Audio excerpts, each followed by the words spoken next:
Morning, everybody. This is the week 3 video. It's talking about the zero product property. So I'm going to just jump right in. Most of your announcements are already in Google Classroom, so we're just going to get started. So the zero product property comes down to basically this one very simple idea. If I was to give you two numbers, and I'm just going to call them A and B, and I told you that when I multiplied them together, my answer was 0, then what does A or B or both of them have to be? Basically, if A was any number, B would have to be 0 to make this true, right? Because 5 times 0 is 0. And that same thing could be true if this was opposite. If A was 0 and B was some number, then this would also be 0. Or if they're both 0, then you'd still get 0. So whenever you multiply two things together and you get 0 as an answer, one or both of them have to be 0 to make it true. And that's what the zero product property is all about. So say now you're given something like C minus 5 times D equals 0. Then what are the possibilities for C and D that would make this true, make it equal to 0? Well, I've got two things that are being multiplied, and when I multiply them together, I get 0 as a response. So in this case, either D is equal to 0, or this thing inside the parentheses is equal to 0. C minus 5 is equal to 0. So C has to be 5, because 5 minus 5 is 0, in order to make this true. So, oops. Let's try writing that again. C would have to be 5 to make that true. What about if you had something like C minus 5 and D plus 3, and you multiplied them together and got 0? Well, that means that whatever is inside of this set of parentheses has to be 0, or whatever is on the inside of this set of parentheses has to be 0. So either C minus 5 is equal to 0, or D plus 3 is equal to 0.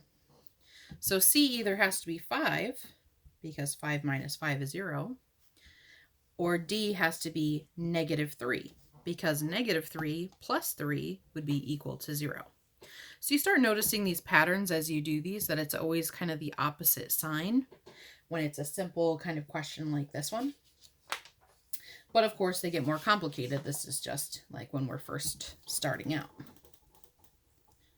So let's take a look at some other examples. What about if you have x minus 1 and x minus 5? What are the two values going to be if this is 0? X equals what two things? Well, if x is 1, oops, sorry, a little slide there. If x is 1 and x is 5, that would make these true. What about if you start to get a little more complicated? Actually, let me rewrite. Like 4a minus 5 and 5a minus 2. These aren't as simple as they were before, but still not that complicated. What I would do is this thing inside has to be 0, or this one, or this one has to be 0. And I would just solve both of those for A. And this one I would add 5 to both sides and then divide by 4. So A would be 5/4. And this one I would add 2 to both sides and divide by 5. So 2/5. You try. What if you had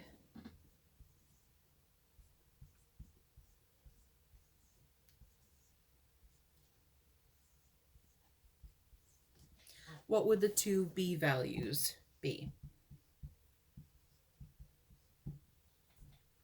Well, in the first one, I'd have b equals 4, because that would make that 0 on that side. And on this side, when I have 3b minus 6 is equal to 0, I'd have to add 6 to both sides and then divide by 3. So b equals 2. Now, not all the time will you have questions where it's laid out quite so nicely and they've already given you the pair that are split up in the two binomials.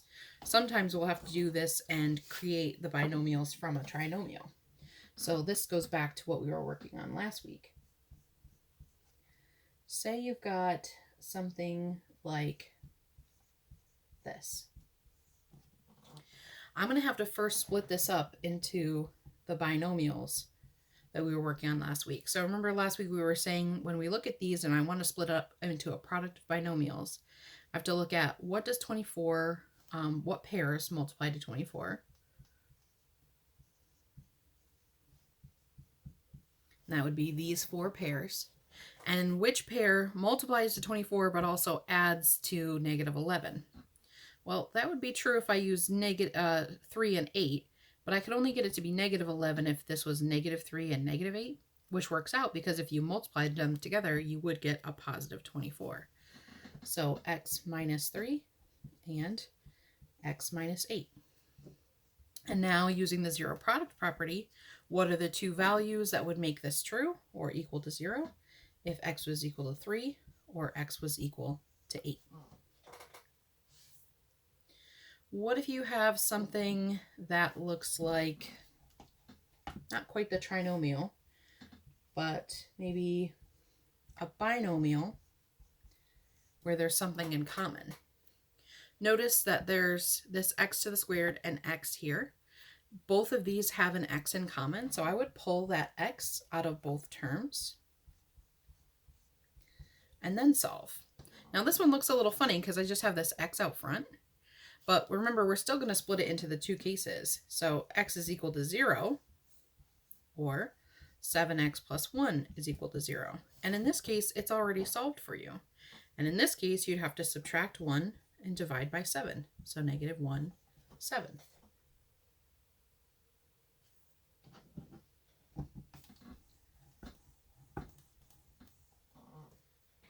Let's have you guys try. What if you have something like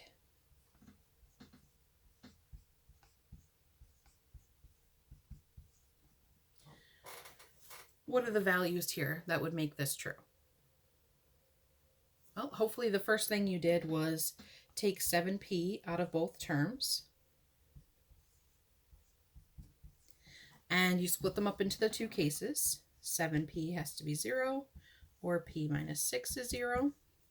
Those are the two cases. I should probably write this one like that. So p is equal to 0. 7 times 0 is 0. Or p is equal to 6. Let's try a couple more, and then I'm going to sign off and let you guys move forward with this week's work. What if you have m squared minus 65? M equals 0. Well, pull that m out. And then the two cases would be m is equal to 0 or m is equal to 65. What about in a case like x squared minus 12x plus 27 equals 0? Well, 27 is equal to 1 and 27, or 3 and 9. 3 and 9 are the only ones that are going to get you to negative 12. So I'm going to split this up. And I would have x and x. And they'd both have to be negative in order to be a negative 12. And if I multiply them, I would get a positive 27. So that works out. And now I've got x equals 3 and x equals 9. One more and then we're done. The last one x to the third plus 3x squared minus 4x equals 0. First, I'm going to take that x out of all the terms.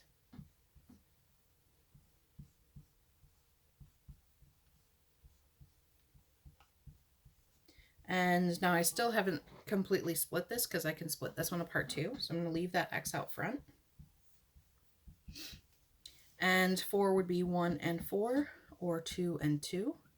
And only 1 and 4 would make this work, because I need one of them to be positive and one negative in order to have that minus 4 in the end.